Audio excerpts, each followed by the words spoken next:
So this year, in my ongoing series, Dancing with the Devil, I want to turn it more into a look, a dance with the NIFB itself, instead of a personal drama fest that it was last year with Matt Powell. And I've already put out one Steven Anderson video this year, and this is going to be another.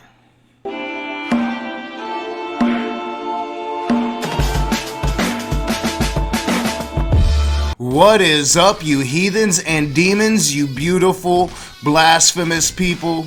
Welcome back to A Raging Atheist. I'm your boy Nakasuchi, and today we're looking at the NIFB. Today we're looking at insurrection within the NIFB and its ranks, and it's going to be fun. But first, got to send that shout out to my patrons. You guys are the shit. Your support is going a very long way into making this channel a better place. And content this year will be changing because my equipment will be upgrading, and that's thanks to you guys. If you'd like to become a patron, link is in the description below. Alright guys, so I've had a few people tell me that the NIFB is trying to change its ways, or they're trying to have a new image for themselves. And you know, I didn't really believe it. And I shouldn't have, because they're not. There is insurrection within the ranks. Somebody is attacking Steven Anderson. I think there is a very big power play going on within the NIFB movement. And Steven Anderson is going to talk about it. Hey everybody, Pastor Steven Anderson here from Faith Forward Baptist Church in Tempe, Arizona. So recently the accusation's been made that I myself and Faith Forward Baptist Church and the new IFB have changed, or that we're going in a new direction. And I'm going to prove in this video with the facts that that is just completely false. So right there, if you're one of the ones that have told me that the NIFB might be trying to change their image, you know, I love you, but you're just not correct. You heard the other side. You heard the insurrection side. They're not. Steven Anderson isn't. Steven Anderson's doing what Steven Anderson has always done, and he's going to make that very clear. Now, this is not a new accusation. People constantly pull this out when they want to explain why they just do a 180 from being one of my biggest fans or the biggest supporters of our church to turning around and becoming an opponent or a critic of our church. And so they don't want to admit that they're the ones that have changed. They want to blame it on us that we supposedly changed. All right, so what I get from this beef, and I haven't been able to get a lot, I do not know who this other pastor is that is accusing Anderson of these things, but what I get from it is that he's essentially saying that Steven Anderson has gone soft, that Steven Anderson has been hanging out with all these other Baptists, and we'll get there. Steven Anderson is going to talk about it. But these are things that Steven Anderson's always done. This is a power play, and I'm going to find out more about this shit. But let me get into the actual examples given by this pastor that recently made this accusation that we're going in a new direction. Okay, first of all, he brought up the cussing from the pulpit. You know, supposedly my quote-unquote cussing from the pulpit is a new development. Now, anybody who has listened to my preaching for any length of time knows how ridiculous that is, since for the past 14 years, biblical words like damn, hell, piss, bastard, ass have flowed from my lips in my sermons freely. And Steven Anderson is exactly right here. It's not too often that you guys will see me agree with Steven I'm offended Anderson. But he's right here because I've covered Steven Anderson for a long time, and he's always cursed. He's always used curse words that were in the Bible. Always. And so does Matt Powell. Matt Powell straight up told me in our conversation that he takes this same line of thought, that if it's in the Bible, it's okay to use it. It's not really a curse word. And you know, my own personal stance on curse words is curse words are just words. And people put insignificant amount of power into them. I use curse words way too much. I'm not going to lie. Because they're just words. Because, you know, frankly, I believe that every word in the Bible is appropriate to use, and you know, I don't think that there's anything wrong with those words just because someone declared them a cuss word. Well, I don't agree with that. You know, if they're in the Bible, then I'm going to use them, and I'm going to use them freely and in a lot of different contexts. The Bible uses them in a lot of different contexts. So the Bible uses some pretty harsh language. Again, I'm going to have to agree a little bit with Stephen I'm Offended Anderson here. The Bible does use really harsh language. I would even take it farther. I would say the Bible is a horrible, horrendous book. And if you're a child, you shouldn't be allowed to read it because it's got some really bad things in there. But most children wouldn't be able to read the Bible anyway, right? Wrong. I've covered many a cult that forces young children as young as 4, to start reading their Bible. And then the next thing was that I made a documentary with a Reformed Baptist, and that I supposedly attended an ecumenical conference because I went to a conference where other kinds of Baptists were preaching. Every speaker was a Baptist. Every speaker was an independent Baptist, but they weren't independent fundamental Baptists. And so supposedly that's ecumenical, even though ecumenical is defined as interdenominational, specifically like Catholics with Protestants, bringing in like all faiths or all denominations. Yeah, this seems to be like the main criticism against Anderson is, and it's a more recent pastor that Anderson was hanging around with, had in one of his movies. They'll talk about that later. But this seems to be the gist of the main criticism against Stephen Anderson, is that he's growing soft because he's hanging out with these other pastors that aren't independent fundamentalist Baptists, and especially new independent fundamentalist Baptists. And Stephen Anderson has always done that. Stephen Anderson has had a long-time relationship with Kent Hovind, and Kent Hovind is not NIFB. They have a lot of the same thinking, they believe in a lot of the same things, but he's not NIFB.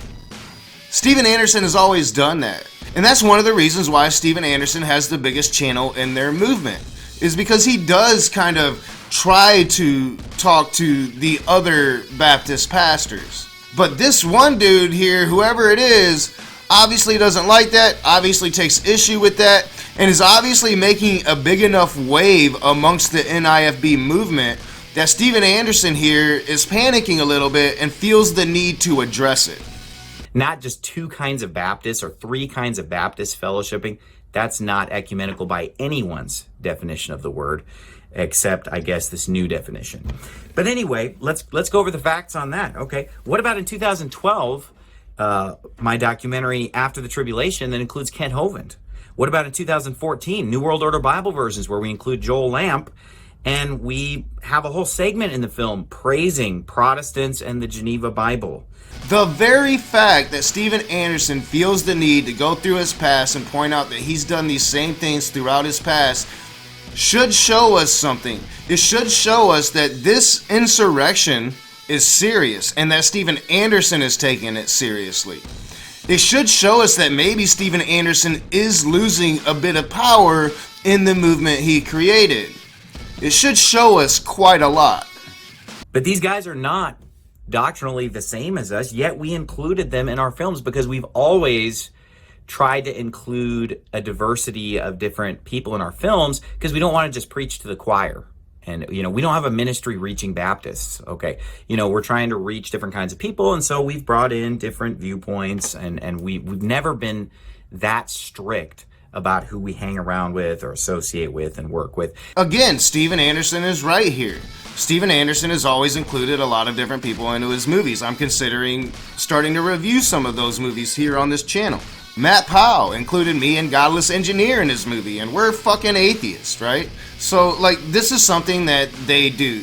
Whoever this pastor is kind of grasping at straws here because these are the things that Stephen Anderson and his ilk has always done. This is how they have spread their movement. I really don't think that they'll gain too much traction, but Stephen Anderson does, or he would not be addressing this issue at all. And it wouldn't have been an issue. But you say, yeah, but you went to that conference, this ecumenical conference where all the speakers were Baptists. Well, here's what's funny about that. Back in 2010, I actually spoke at a conference in West Virginia with a whole bunch of people that were not Baptists. And here's me on the back of the DVD preaching. Last time I checked, Pastor James Manning was not an independent fundamental Baptist, okay? I don't know if any of these guys hardly were independent fundamental Baptists. It is absolutely hilarious that people are attacking Stephen, I'm a hate monger, Anderson, because he's hanging out with less hateful people, right? Like they're afraid that their messiah of the NIFB isn't going to be as extreme anymore if he hangs around a couple people that are just slightly more moderate than he is. It is funny. So, look, if people are interested in the truth, if people want to learn, if people reach out to me and want me to come preach, no, look, I'm not going to hold back when I preach. Look, I preach in the community college. I preach in the secular community college every fall, summer, and spring term. I've spoken over there literally over 90 times in the community college. And this is not some new development of me attending that conference, and that's just so shocking. What about, I attended this conference. I've attended all kinds of stuff over the years. I mean, seriously, like, I can't believe, like, I'm kind of taking Steven Anderson's side here, but whoever this pastor is that is attacking Steven Anderson, how does this pastor think that the NIFB has grown as much as it has if Steven Anderson hasn't been doing the things that he's been doing? That is exactly what makes Steven Anderson so dangerous, and why we should be talking about Steven Anderson and exposing Steven Anderson is because he is growing a really large movement. Whoever this pastor is, again, I don't think that they're going to gain very much traction. The only way that they could actually gain more traction would be to be more hateful than Steven Anderson, and I'm not quite sure if that's possible. What's funny is that, that when I was preaching at that non-denom church down in Tucson, November 21st, 2015. That's 6 months before the guy who's accusing me of taking a new direction even became a pastor. And that was when he was just totally gung-ho supporting me when he started his church, and I came and preached at his first service and everything. And this is a new direction somehow? Is Steven Anderson hurt by this? Is Steven Anderson feeling emotions by this pastor who he feels betrayed him? Like, did he consider this pastor maybe a friend? Like, he's saying, like, hey, I propped this pastor up. I literally helped him become a pastor, and now he's turning on me. Does Steven Anderson feel bad about that?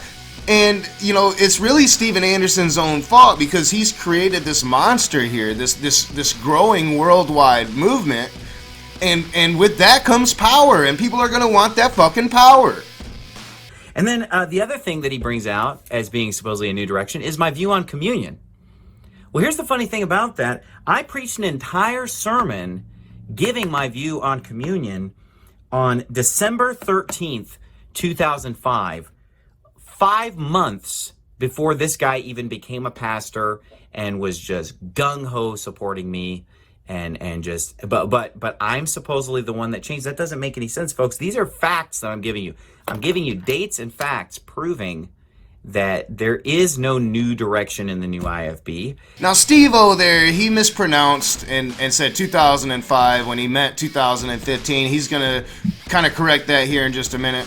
But he changed his views on communion in 2015. And I guess whoever this other Baptist is that is challenging Steven Anderson's power, well, he's seized on that and is saying that that's heretical or something, and that Steven Anderson is trying to change the NIFB because he changed his stance on communion. I'm not going to pretend to know too much about that, about how Steven Anderson changed his stance, what Steven Anderson used to believe about communion, but, the other pastor might have a point here. Have I changed? Well, I hope I'm learning and growing and correcting my errors. But to say that I'm taking a new direction, I'm going in the same direction that I've always been going in. And, here's what I would say is just, why not just admit that you're the one who changed? Why doesn't this guy just say, you know what? I used to like Pastor Anderson. I used to like the new IFB.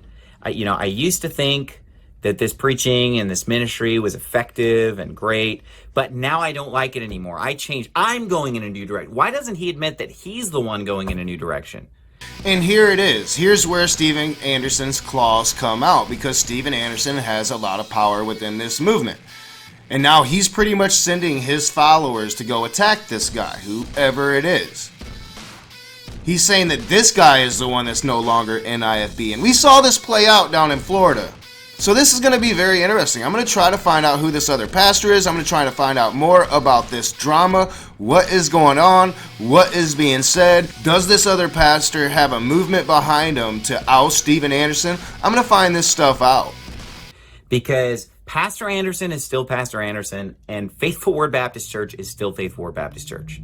And anybody who's been around our church and even just tuned into the preaching online knows that everything that I'm saying here is accurate and that none of this is new. I changed my view on communion years ago, probably I would say about 8 years ago, and I clearly, explicitly laid it out on December 13th, 2015, 5 months before this guy even became a pastor. Now he's bringing out these things to claim that I'm going in a new direction. So there was the clarification.